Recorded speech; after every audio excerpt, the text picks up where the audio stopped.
Merci beaucoup à tous et à vous trois d'être venus aujourd'hui pour cette conversation qu'on organise pour le finissage en fait de deux expositions. D'abord, je te remercie de venir de Lisbonne à cette occasion.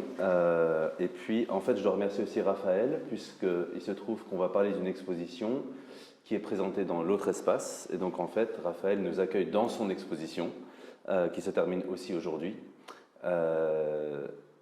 L'exposition dans l'autre espace qu'on termine aujourd'hui aussi s'appelle Rémi Coignet, Trait d'Union. C'est une exposition qu'on a présentée depuis le mois de janvier à la galerie en hommage à Rémi Coignet, qui était un grand ami, qui était un critique, éditeur, auteur, et qui a été fondamental pour la galerie, puisque, et c'est la raison pour laquelle vous participez tous les trois à l'exposition, c'est grâce à Rémi que j'ai rencontré Raphaël, Daniel et Yo. L'exposition se termine aujourd'hui, et c'est une exposition qui a été organisée très, très vite, puisque Rémi nous a quittés en novembre. L'exposition a ouvert en janvier. Et je dois à nouveau remercier Raphaël, puisqu'en fait, à l'origine, il était prévu que l'exposition de Raphaël soit présentée ici, mais aussi dans l'autre espace. Et très vite, tu as dit qu'on devait faire quelque chose autour de Rémi, pour Rémi, et tu as donc abandonné en fait la partie de ton exposition dans l'autre galerie pour laisser place à cette exposition collective, qui s'appelle Trait d'Union parce que Rémi, on va en parler longuement pendant cette conversation, était un trait d'union pour nous.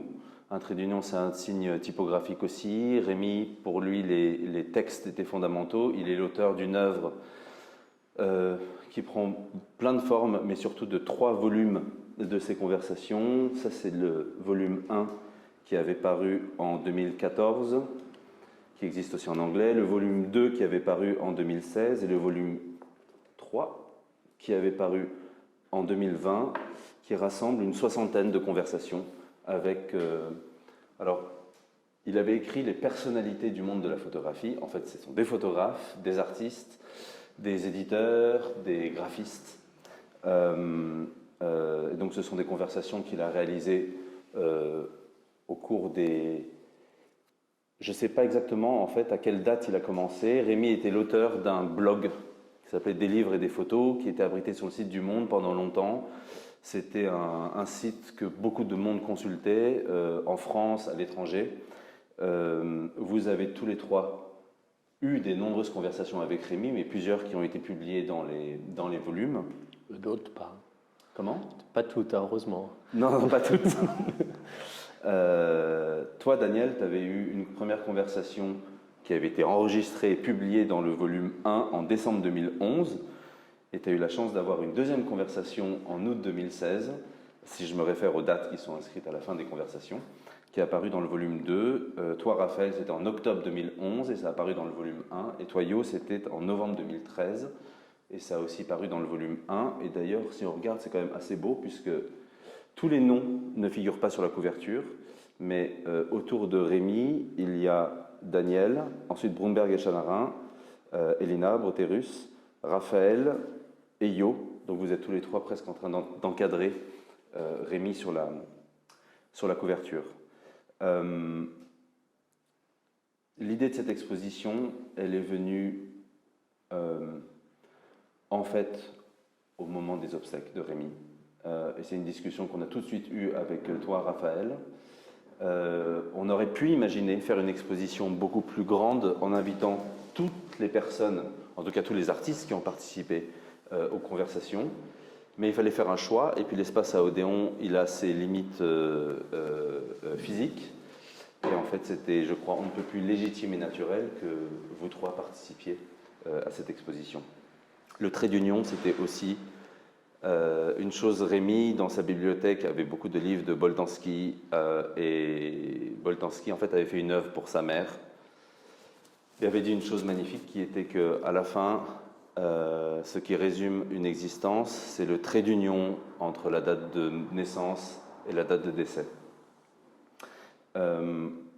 peut-être qu'on peut, puisqu'on ne le voit pas à l'image là, décrire un peu l'exposition, décrire les œuvres qui sont présentées. Toi, Daniel, tu as 2 œuvres dans l'exposition, dont une qui est un triple non-portrait de Rémy. Est-ce que tu peux nous rappeler d'où viennent ces œuvres? Je peux. Bon, en fait, j'ai fait ce que j'appelle un non-journal, que je fais déjà quelques années, et c'est une page tous les jours. Et c'est une page, j'appelle non-journal parce que ce n'est pas un journal intime, c'est le contraire en fait. Mais quelquefois, je vais mettre des portraits qui sont non-portraits.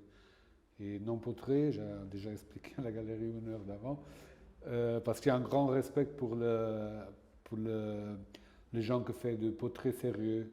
Et aujourd'hui, on fait une photo avec l'iPhone, on appelle un portrait, mais ce n'est pas vraiment un portrait, c'est une depiction, depiction de la visage, du corps de la personne, mais ce n'est pas vraiment...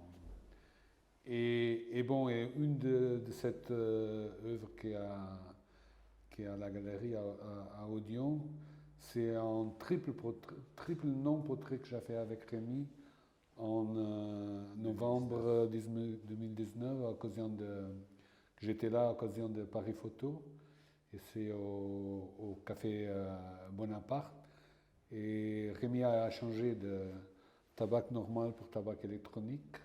Alors il est en train de disparaître dans le fumoir, mais là, hors de la photo, je fais le reverse, qu'il apparaît dans le fumoir. C'est un peu, et ça, c'est un peu un portrait pour moi de Rémy qui est devenu quelqu'un qui a écrit sur mon travail, sur Thérésine, qui est un livre que j'ai publié avec Steidel, était mon premier livre publié avec un éditeur international.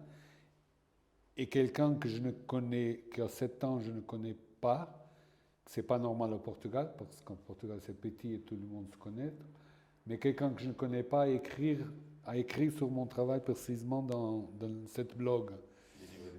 Le livre de photos. Et quelques temps après, j'étais à Kassel pour une foire de livres, de photographie, et j'ai connu personnellement Rémy. Et un temps après, je suis venu à Paris pour une résidence artistique chez Récollet. Et Rémy habitait très proche de là, c'est jusqu'à la gare de l'Est. Et nous devions très bons amis, je pense. Et comme ça, c'est quelqu'un qui vient, qui apparaît, il n'est pas... Et c'est pour ça que je pense que c'est non-portrait. Maintenant, si je regarde, maintenant c'est en fait un portrait, est devenu un portrait. Et bon, ça c'est une des œuvres qu'elle a. C'est malheureusement le passé, et c'est en 2019, apparemment, tout était bien avec Rémy. Et maintenant, on sait que ce n'a pas été le cas.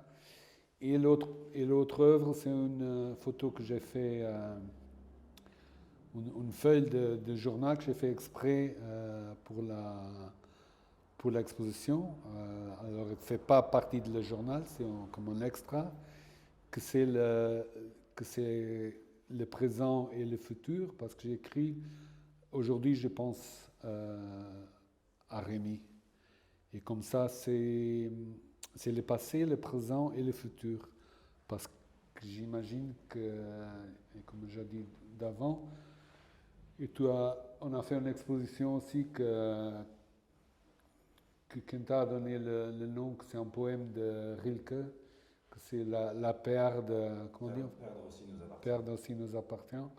Que la paire de Rémy et d'autres amis qui sont disparus fait partie de moi. Alors quand je dis aujourd'hui je pense à Rémy, ça veut dire aussi que demain je pense à Rémy. Et comme ça, c'est le passé que Rémy est devant la caméra, et le présent et le futur que je pense à lui. Et bon, et c'est ça, je pense que ça condense bien le...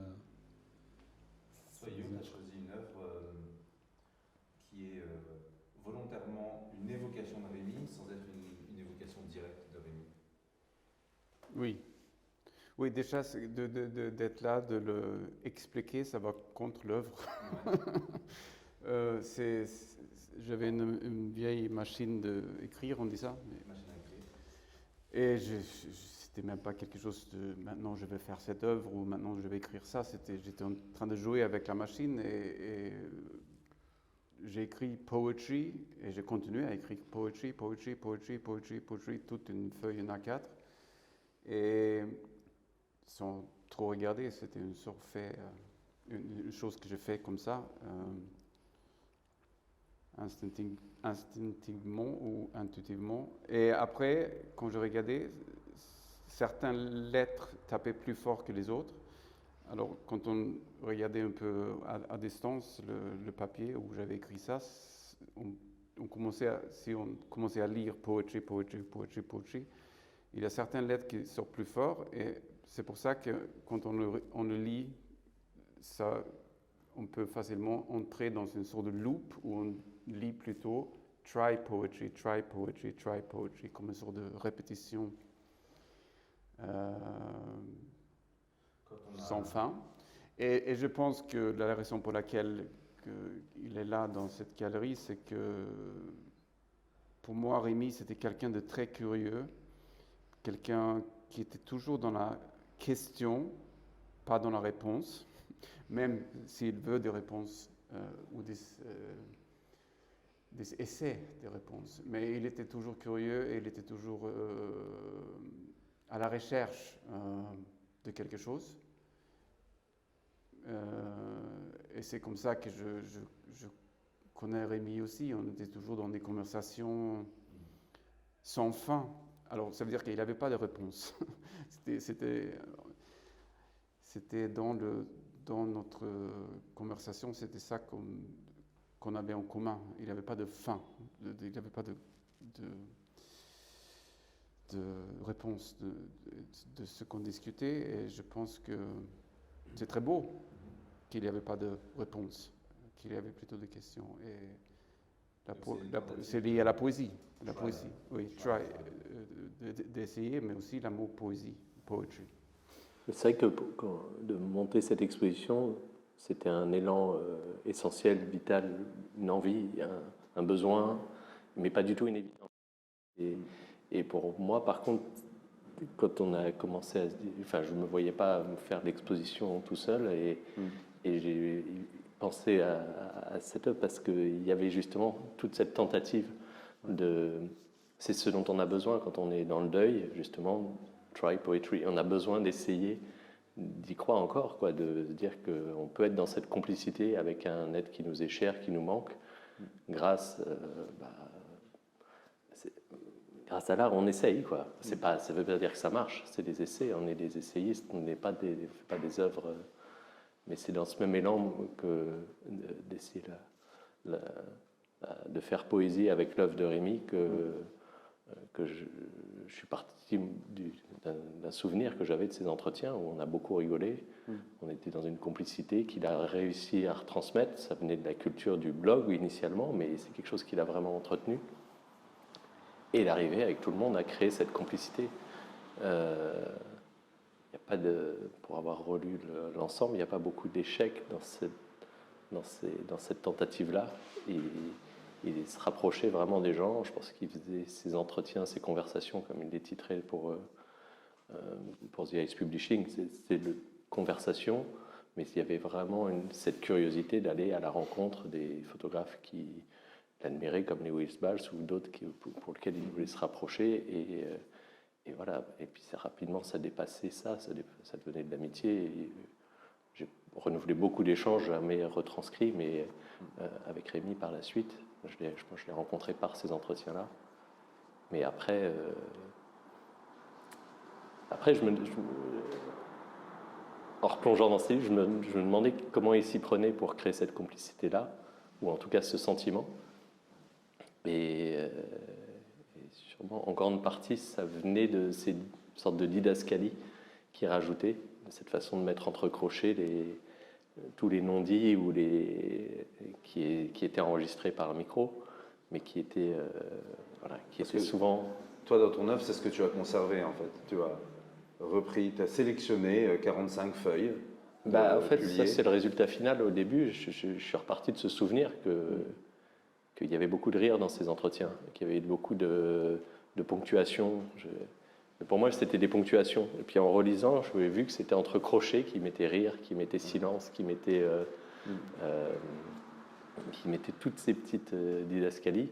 Et c'est ça qui retranscrivait C'était pas forcément la complicité, c'est évident, parce que quand il y a rire au pluriel, c'est que tout le monde rigole. Mais parfois, c'était aussi cette question qui laisse un silence derrière, qui n'est pas une évidence. Il y a plein de choses qui laissent. Il y a des fois, dans ce rapport à la question, il pose une question, il y a personne qui répond complètement à côté. Il lui dit, bon, c'était pas ma question, mais vas-y, quoi. Il y a une page que tu as retenue dans ton œuvre. C'était avec qui déjà? Enfin, je sais plus, mais moi j'ai le souvenir moi j'ai été le témoin de quelques conversations avec Rémi. Et par exemple, il y en avait une avec Daido Moriyama, et moi je faisais l'interprète du français au japonais. Et donc Rémi pouvait pas. Il s'adressait à Moriyama via moi pour traduire, mais on s'est marré. Ça a duré 2 heures et on s'est marré tout du long, quoi. D'ailleurs, dans l'entretien, il a gardé plein de rires. Et Moriyama, je sais qu'il avait beaucoup aimé cet entretien. C'était un chouette moment. Et c'est vrai qu'après, de se dire, mais comment je vais... Enfin, la transformation est venue en pleine période de deuil. C'était juste la veille de l'enterrement. On se dit, est-ce que je peux retranscrire ça en faisant un discours, en reprenant ses livres, en reprenant juste ses didascalies, ses phrases. Et là, ça demandait une capacité de comédien que je n'ai pas, que je ne peux pas avoir, qu'on ne peut pas avoir dans ces moments-là. Ça ne marchait pas à l'oral, ça ne marchait qu'à l'écrit. J'ai commencé par les photographier, ces ponctuations, et pareil, ça rendait pas, et il a fallu faire des choses qu'on ne fait pas avec les livres. Il a fallu en démanteler arracher les pages. C'était pas une évidence pour moi, j'ai pas du tout pensé que ça... Mais ça... Heureusement, c'est un livre édité, largement édité, trouvable. Je sacrifiais pas un incudable, mais même ça m'a pas. C'était pas facile à faire, mais ça s'est fait. Et puis après, comment refaire ressortir en fait toute ce talent qu'il avait à la fois s'intéresser aux autres, mais en même temps, en relisant ce livre par ce biais, je y retrouvais plein de choses très biographiques, très auto. Donc, pareil, ça aussi, c'est une vraie œuvre, c'est un essayiste. Il essaye avec les gens de ces conversations, mais dans la manière de le retranscrire, c'est une vraie œuvre littéraire. Et il y a énormément de lui dans ces entretiens, et surtout dans ces choix de rajout, parce que des choses en silence, en creux, il y en a plein, puis celle qu'il choisit, c'est celle qui témoigne le plus de vitalité, et au final, c'est l'encre noire, finalement, qui a permis d'effacer tout le reste des entretiens et de garder que la ligne où il y avait un rire, un silence, prends un moment avant de répondre, toutes ces petites phrases qui étaient comme des gaines de vie en fait autour de ces entretiens, et finalement parfois en réduisant, en effaçant, en le faisant, pareil, ça n'avait pas été évident parce que c'est très iconoclaste comme geste, c'est pas très respectueux de l'œuvre, mais au final ça fait ressortir et ça rend encore plus curieux. Moi ça m'a permis de relire tous les entretiens, et dans l'exposition je me rends compte que ça crée une frustration qui donne envie de relire, et donc là je me dis finalement malgré toutes ces contradictions, c'est peut-être, puis de toute façon c'était la chose que j'ai eu envie de faire pour Maria et Marpessa, pour leur offrir. Et ça devait être que ça, mais le jour où on leur offre, on se dit, mais en fait, oui, il y a une expo évidente. On travaillait déjà sur l'exposition qu'on termine aujourd'hui, qui traitait de disparition. Chaque œuvre, ça n'a pas été le titre, mais c'est le thème, c'est le sous-thème de chacune des œuvres qu'on a choisies. Et donc évidemment, de laisser de la place. Donc au final, cette exposition-ci s'appelle La part manquante, mais de laisser de la place à la part manquante dans un autre espace qui certes est petit, mais a une grande capacité à créer de l'intimité, à faire des dialogues. On a beaucoup éprouvé dans cette dynamique-là. Et voilà, et 3 œuvres en dialogue avec cette cohérence-là et ces résonances, voilà, c'était à faire, on a pu le faire. De ton œuvre, parce que ce sont des pages physiques du livre, des premiers volumes des Conversations de Rémi. Toi, parce que ce sont des pages, en fait, ce sont des reproductions des pages de ton journal. C'est des pages au format A4. Et c'est un format et un protocole que tu fais depuis plusieurs années. Et puis toi, en fait, c'est une photographie d'une page, d'une feuille qui sort directement d'une machine à écrire.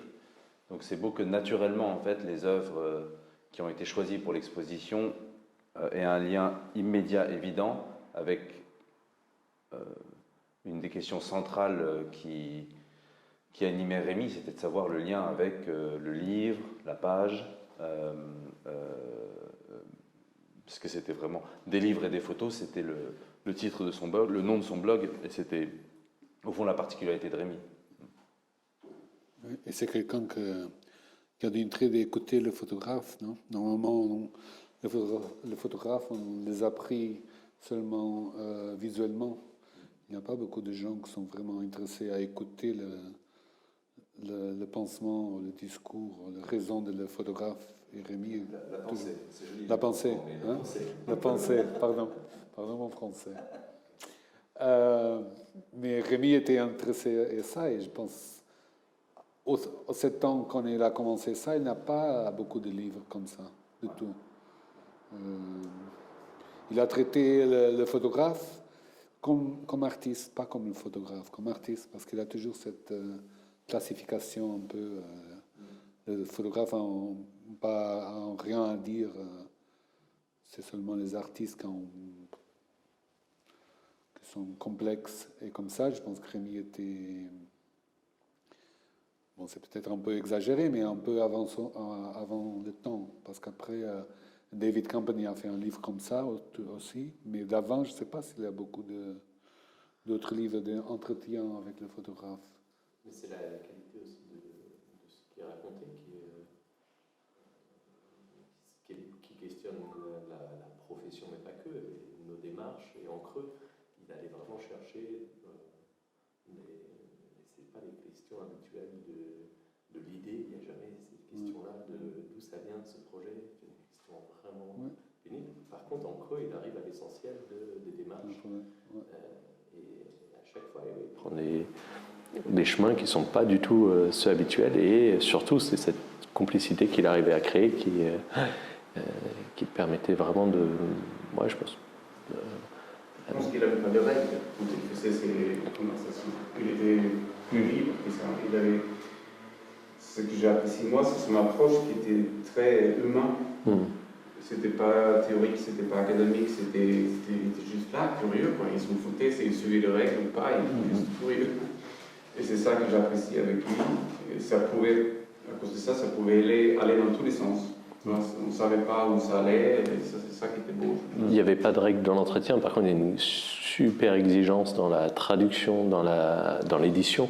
Chaque livre, il y a une table des matières, c'est pas non plus c'est largement dépassé le rapport du blog. C'est une vraie préparation, hein, parce que à chaque fois, moi j'ai été témoin de quelques conversations, c'était sacrément préparé en amont. Je vois que c'était tellement bien préparé que il pouvait prendre plein de chemins de traverse dans la discussion. Préparer quelque chose de bien finalisé, c'est pas des règles, ça. Non, ouais, d'accord. Et il était vraiment, c'est ça, cette combinaison peut-être, de pouvoir finir, de pouvoir préparer, mais quand il est dedans, un peu comme pour beaucoup d'artistes, quand on est dedans, et il était là un peu, je pense, parce qu'il s'est laissé partir avec ce qui s'est passé dans le moment. Il est devenu, Rémi, avec les années, était devenu un des personnages clés dans le développement et enfin même l'explosion des livres de photographie, de toutes les initiatives autour. Et en dehors de son travail de critique et de conversation, Bon, il a été rédacteur en chef, il a participé à la création du magazine The Eyes, qui a aussi publié les entretiens. Il a été le rédacteur en chef du magazine pendant 5 ans. Il a collaboré avec d'autres magazines. Mais par exemple, il sélectionnait ces dernières années les livres pour le prix du livre de photographie à Arles. Et La passion de Rémi était peut-être plus les livres que la photographie, en fait. Mais c'est le livre des photographies, des photographes, comme un livre d'auteur et pas comme un catalogue, comme une collection de photographies. Le livre qui est pensé par le photographe comme une œuvre d'art lui-même, c'est ça qui l'intéresse. Et il a compris ça d'avant la mode du livre photographique qui existe maintenant. dans la préface du premier volume, j'avais noté, il essaye de définir le sujet de ça et il dit, pour reprendre la formule de John Gossage, le livre est une série d'images autonomes qui forment une œuvre en soi. Et moi, par ailleurs, c'est une question qui me travaille depuis longtemps parce que ça, c'est la définition du livre d'artiste. Or, il y a cette catégorie du livre de photographie avec toute son économie, des éditeurs dans le monde entier, des moments où toute cette communauté se rassemble.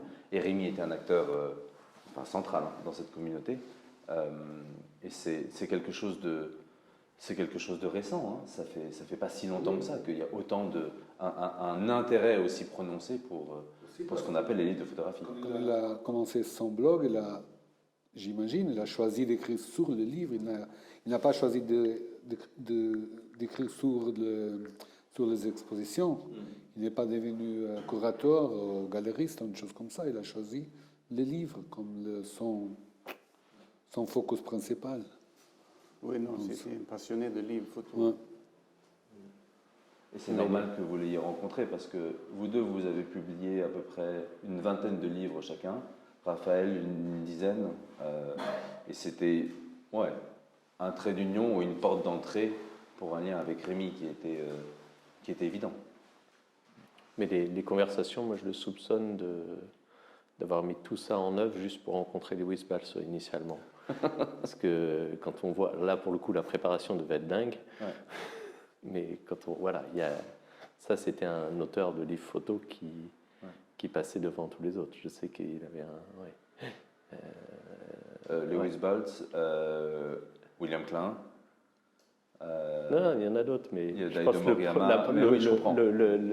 l'initiative d'aller faire des conversations, c'était. Et puis après, évidemment, il y a sa passion qui le rattrape, mais je crois que le moteur des premiers, parce que c'est pas évident d'aller sonner à la porte, ou d'aller chercher ou faire des rencontres.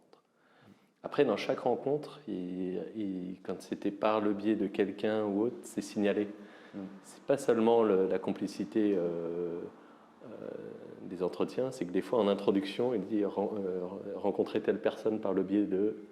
J'ai une sorte de. On est un petit milieu et il y a beaucoup d'entre-soi dans la photographie, mais là c'est le bon entre-soi. C'est-à-dire que c'est ce côté collégial, c'est ce côté fraternel, amical. Et ça, je l'ai revécu avec Rémi dans son autre passion qui est celle du vélo. De cette manière de randonner, de partir. Une fois que tu es sur la route, à 2, à 3, il y a quelque chose de très égalitaire qui met tout le monde au même niveau. Ce goût pour la randonnée, c'est quelque chose qui il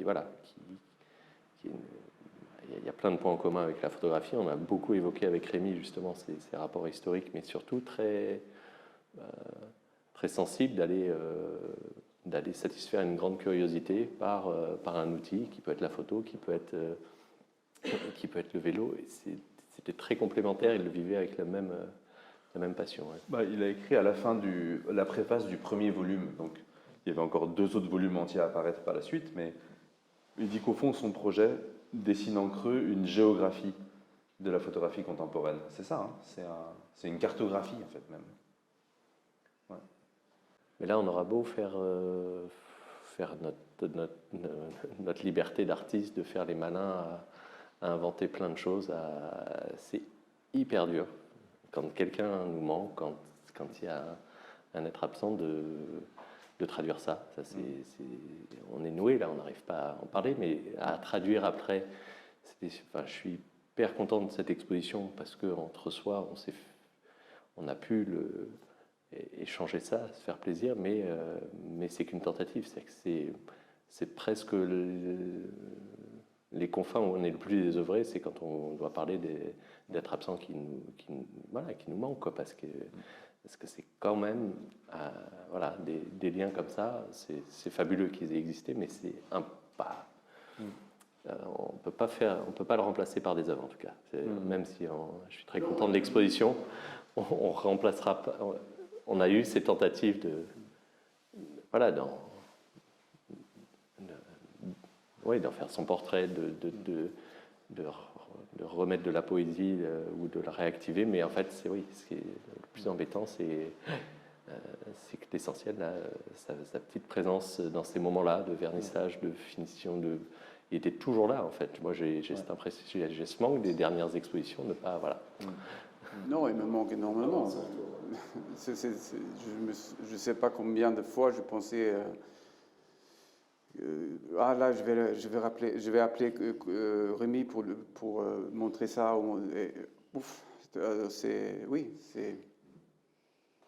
Parce que justement, il n'était pas photographe, il n'était pas galeriste, il était juste curieux et généreux. Et passionné et généreux. Alors, ce qui est bizarre avec des gens discrets comme ça, c'est quand ils disparaissent, on se rend compte de leur discrétion. Ça crée un vide plus grand que des gens qui la ramènent tout le temps. Là, Rémi, il avait une présence qui était finalement hyper fidèle et constante. Et en fait, c'est ce qui trouble le plus dans son absence, c'est sa discrétion. Ouais.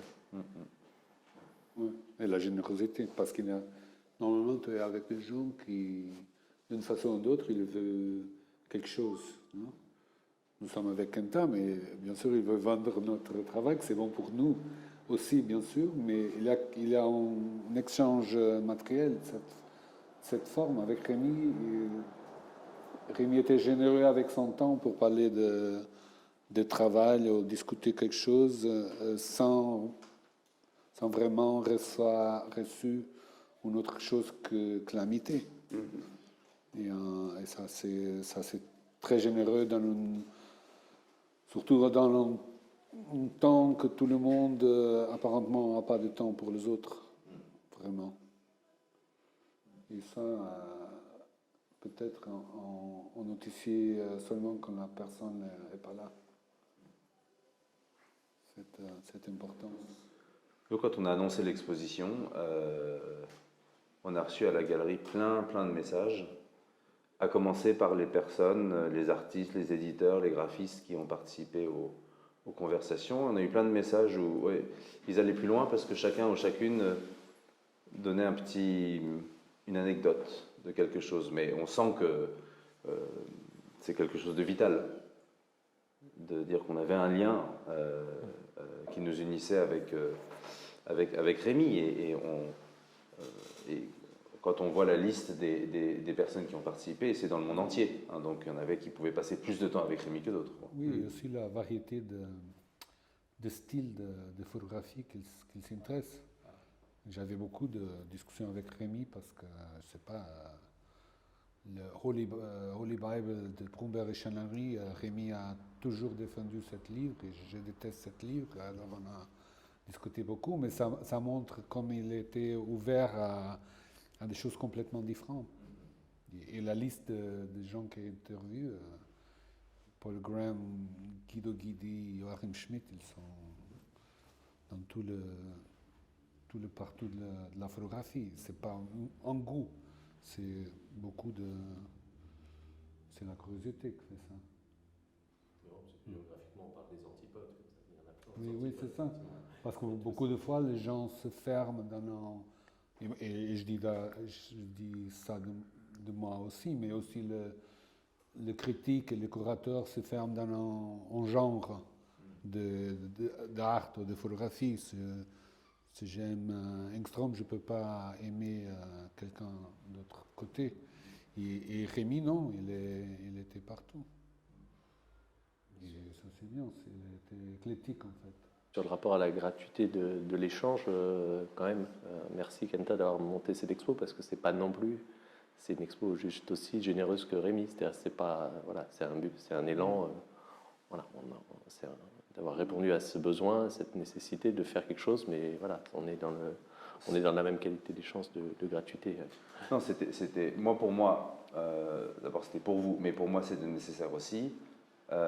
Tu vois, je regardais, donc pour juste préparer un tout petit peu cette conversation, j'ai vérifié les dates auxquelles vous avez des entretiens. Donc par exemple en 2011, tu vois. 2013, novembre 2013, c'est le jour où, et d'ailleurs ça ne s'appelait pas encore la galerie, ça s'appelait encore Circulation. On était 3 avec Clément Cotter et Akio Nagasawa. C'était en fait la pré-inauguration de la galerie. Donc en fait les entretiens, vous les aviez avec Rémi avant que la galerie même n'existe. Et moi je dois reconnaître que je ne dis pas que j'ai créé la galerie grâce à Rémi, mais enfin, il a été fondamental, vital pour la galerie. D'abord parce que on vous représente et on vous connaît grâce à Rémi. Mon rendez-vous avec toi, c'était avec Rémi. C'était avec Rémi, ouais, t'as raison. T'as raison. Pareil. Pareil. Tu étais en retard. J'étais en retard. Ouais.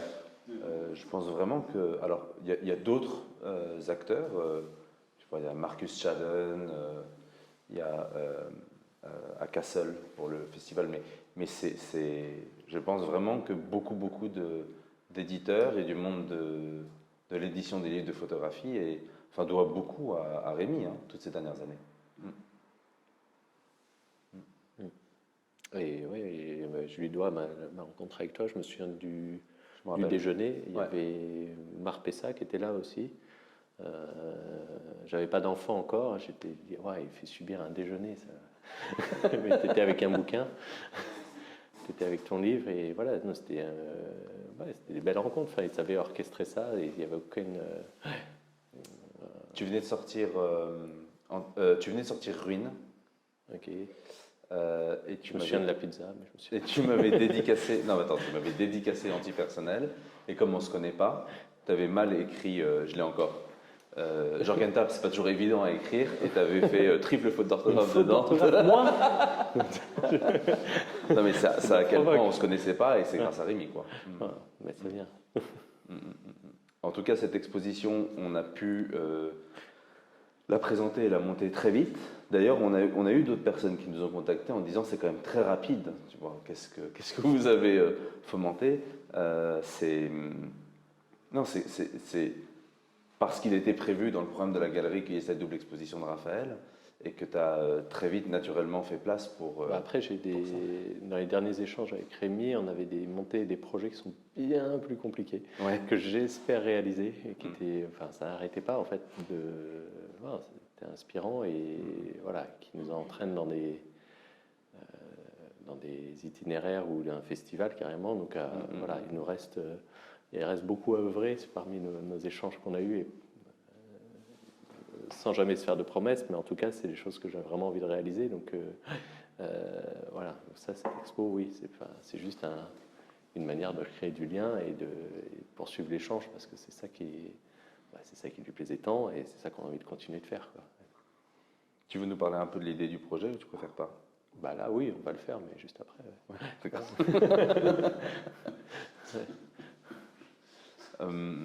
Moi, j'espère que voilà, on a eu cette initiative ensemble, mais j'espère vraiment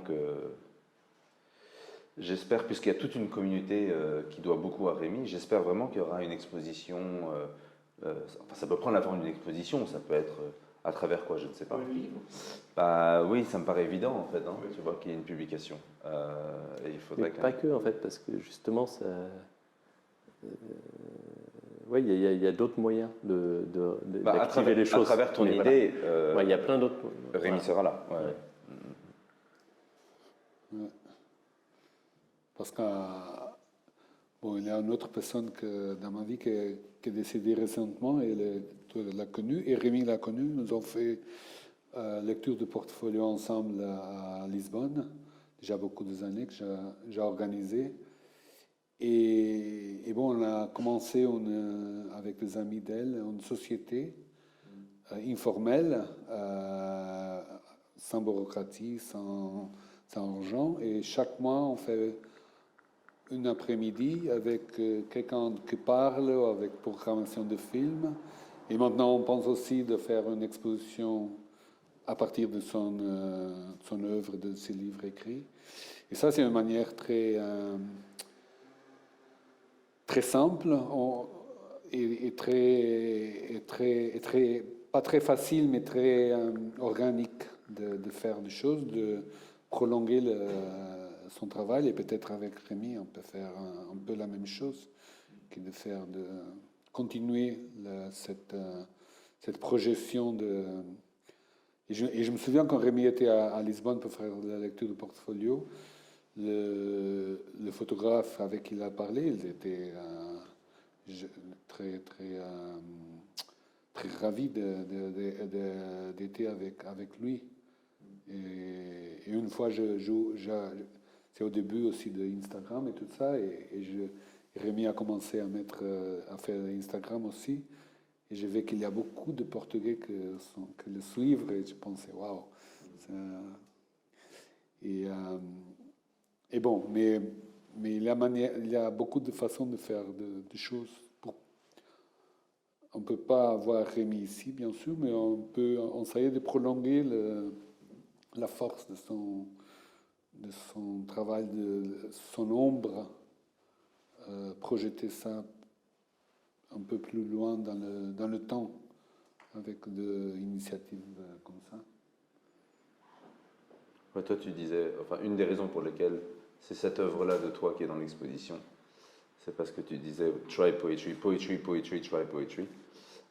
C'est parce qu'à la fin, la seule chose peut-être qui nous survit, qui subsiste ou nous survit, c'est la poésie. Heureusement. C'est une idée romantique, tragique. C'est pas que du reste. Rire. Rire.